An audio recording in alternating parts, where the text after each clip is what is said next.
This is episode 150 of Zen and the Art of Real Estate Investing with my guest, Megan Ahern.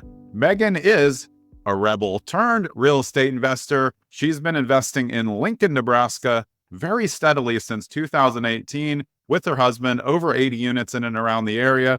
Also owns a staging company where they've staged a ton of units as well. And they flip, hold, and have sober living houses. Megan, welcome to the show. Hi, thanks for having me. Yeah, I'm really excited to talk to you. I've been following you for a while and watching your journey. But when was the first time that you thought real estate was going to be something that would take you to a different level in life?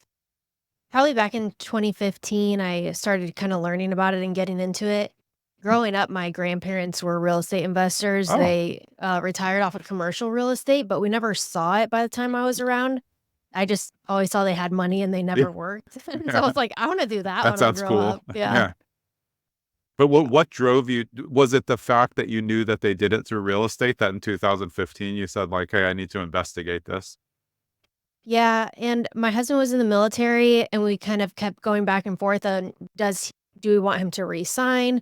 Do we want him to get out? And then kind of what would that look like for our next steps moving forward? Yeah. And so we started learning about real estate and we didn't really jump into it full force until he got out of the military. I've always found that the best wholesalers are investors who ended up being really good at marketing and end up with overage. So the deals are okay. They just can't do, 9 deals at once. So those are great. Those are the relationships that you build to help the deal flow come in. Yeah. And even right now, I've been networking with guys that are like way ahead of me. So they're now buying apartment complexes and they still get deal flow of these Right. little single families and duplexes, but they don't want to deal with the little turd stuff. So they just like pass it off. How did you start negotiating these deals and finding hard money and local banks who will go 100% on both? Because that is hard to find. Yeah. So we first started working with hard money that would do 100%. They would do 100% purchase and rehab. Um, but that was a local hard money. So there's local Yeah. hard money and then there's national, and so the local hard money guys, they trust you and they also know that if they have to take it back, they'll just flip it themselves. Right. It's less like emotional. And so we started with that. We were flipping a lot of houses on that 100% hard money, but at 20 or 18%, was the interest rate we're paying. And then Yeah. I started, That's the trade-off, right? yeah. Yeah. And so you got to give and take a little bit. Points on that or just 18 straight? Nope, 18 straight. And that was kind of what was normal here is they didn't charge points, but they charged a lot higher interest. Yeah. And so we got really good at flipping very quickly. We Yeah. could Yeah. get in and out of a project in 30 days. And so that just became a line item in the budget and it didn't really matter. But I couldn't do big projects and I couldn't do like very long drawn out projects Yeah. because that 18% would eat us up. So then I started talking to local banks and saying, hey, I've been flipping on 18% hard money. They do 100% purchase and rehab. Would you guys be willing to do that? And they're like, well, if you could do it on 18%, you could do it at 4%. And I'm like, yeah, I really could. So with local banks, especially small ones in the Midwest, it is so much of a relationship Yeah, game. for sure. We just take them out, take them to lunch, like know them as a person and let them know us as a person. And then they want to be able to partner with what we're doing. Well, partner is really the right word because you made a great distinction between local hard money and national hard money. And I think when you're talking about banks, it's the same. Chase isn't going to come in and finance you and know you. They don't care. They don't even know Yeah. who you are, but you can build those relationships. And that's where I think relationship skills are probably what helped you get into this situation. The point about local hard money was so good because that local hard money knows the market. And you said specifically, they can just take the property and dump it afterwards if they have to. They understand the market, so they know the numbers. And if you're presenting the numbers right, that's going to be a much better sell than if you just contacted some, national hard money company who's just looking at the numbers.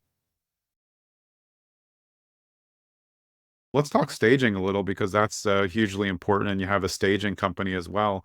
Have you seen that part of your business explode because it's so necessary now in all forms of marketing for regular traditional real estate listings?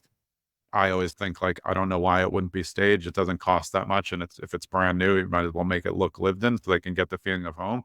But for short term and midterm, it's obviously absolutely important. How much has that business changed since you've been doing it? It's been huge here. So when I first started staging, I started staging because I felt like there was just a void in the market. I was listing a flip and I wanted to stage it Yeah. and I couldn't get a price for it. And I'm calling all these staging companies and I'm like, how much is it going to be? They're like, we got to charge you $100 consultation fee. Oh, yeah. I tell you how much it's going to be. And I'm like, it's 1,500 square feet. Like, you don't need to come look at it. They're all the Right. same. It's 1,500 square foot ranch. Yeah. You could picture it. It's gonna be $2,000, it's gonna be 4, like, give me a ballpark. I Yeah. wouldn't do it. I'm like, "This is so dumb, it doesn't need to be this hard. I'll just do it myself." So I started doing it for myself and my flips, and started doing it for my husband's listings, and then started doing it for other clients. And our whole model is just like, "I'm gonna tell you the price over the phone. It's a basic staging package. This is how much it is." Yeah. Um, and we've really changed, I feel like, the face of real estate here because before, all of the first time home buyer price points, like those houses did not get staged before. It Yeah. was just the, new builds and high end stuff.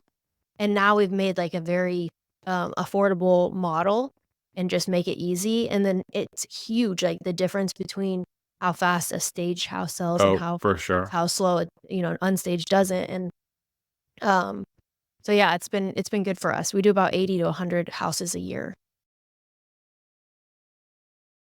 And now, of course, you know all the blocks, you know a lot. You can tell from the photos what's going to be there.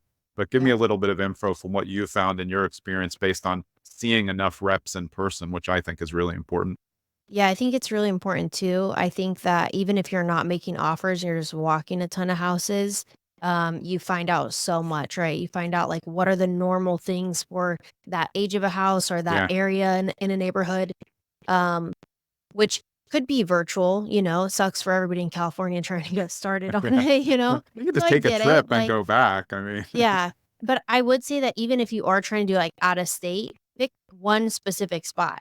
I see so many new people that are like, "Oh, yeah, I'm kinda looking in Ohio or maybe Alabama," or like, I know. "Oh, you're in Nebraska? That could work too," and I'm like, literally any of it will work. You just pick one and then get hyper local, and what I say to do is get a map of that area and start drawing on it. Yeah. Yeah. Look at the crime statistics, draw those hot spots on that map. Look at your, school zones, whether they're good schools, bad schools, middle schools, in-betweens, whatever, color those on the map. And then look at, okay, where is your downtown area, your walkable, cool, like, bar scene? And know those like the back of your hand and Yeah. start to realize, like, okay, for us, this is a grid system, so we have numbers going this way and letters going this way so that when somebody says, "Hey, I got a house at 1300 A Street," it's 13th and A, and you already know it's in the ghetto. Yeah. So you're like, you don't have to Nope. waste a whole lot of time with it and start to learn those, like, neighborhoods block by block, even if you are doing it virtually, and you can go on, like, Google Maps, Yeah. Google Street View, walk down the street, and you're like, "Okay, these all have bars on the windows, and there's a pawn shop. Clearly, I'm not in the best area of town," you Yeah. know? And you can kinda really get to know an area, at least, I don't know, that'll help. I think that's great, and I think, yeah, if you work into that system, a weekend trip, so you can just see it, so you know, and then when you go down Google the block, you're like, "Oh, wait, I remember that." Because of course, it can be 2, 3 years old, but you get a much better vibe. That's really, really good advice for new investors because you could do your invest on the your, research on the one area and then decide, "You know what? The numbers aren't working," but you didn't lose time on that because now you can take everything that you learned and just put it into another. Because I agree, you look in forums and someone's like, "I'm interested in investing in Texas." I'm like, "Do you know how big Texas is? Yeah. Like, Houston's a country." Like, they're Yeah. just not getting it, and even in small states, people are like, "Oh, well, I'll just do New Jersey." I'm like, "We're small, but, like, it's the densest state. What are you talking about? Like, South Jersey is not the same as North Jersey." It's just that mentality of I think they're looking for someone to tell them where to go, and that's what always leads you into a click funnel that you're probably not gonna be happy with. Yeah. Yeah. And really, you can invest in real estate anywhere. Just I pick a agree. spot, and then figure out how to invest in that spot.